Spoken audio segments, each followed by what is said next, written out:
দেউলিয়া হয়ে গেছে একটা দল। আমার খারাপ লাগে, আমি মেসেজ পাই, সূত্রের খবর সিপিআইএম ভেঙে যাবে, দুটুকরো হয়ে যেতে পারে। সনাতনী কমরেড যারা রয়েছে তারা বলছে যে দাদা সত্যি পাচ্ছি না এই দলটায় থাকতে, এই দলটা পুরোপুরি মোল্লাতন্ত্র এবং মাওবাদীদের আন্ডারে চলে গেছে। আমি যা খবর পাচ্ছি এই মুহূর্তে পিসিআর বলছে ফেসবুকে ইতিমধ্যে লেখা শুরু হয়ে গেছে, রিয়াকশন শুরু হয়ে গেছে। সিপিআইএম পেজগুলোতে জবাব চায় বাংলা লিঙ্ক বয়কট করার জন্য বলা হচ্ছে। আটকানো যাবে? বাংলাদেশও আটকাতে পারেনি, বাংলাদেশের জিহাদিরা ময়ূককে আটকাতে পারেনি, সিপিআইএমের এই হারমাত বাহিনী তারা আটকাতে পারবে? সনাতনী কমরেডরা ভাইরাল করবে আজকের এপিসোড, ভাইরাল করবে, কারণ সনাতনী কমরেডরা জানে তাদের দাদু ঠাকুরমা বা বাবাকে কি করেছিল জেহাদিরা। এক রাতের নোটিশে বের হতে এসেছিল। শালগ্রাম শিলা নিয়ে এখন কথা বলতে পারে না সনাতনী কমরেডরা।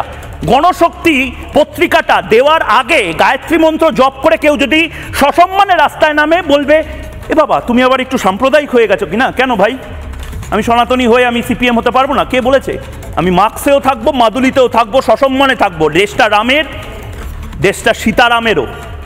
সীতারাম ইয়েচুরি মারা গেছেন আজকে, বুদ্ধদেব ভট্টাচার্যকে রাষ্ট্রীয় কুকুর বলছে। আমি জানি না এর পরেও কি করে এগুলো বলতে পারে।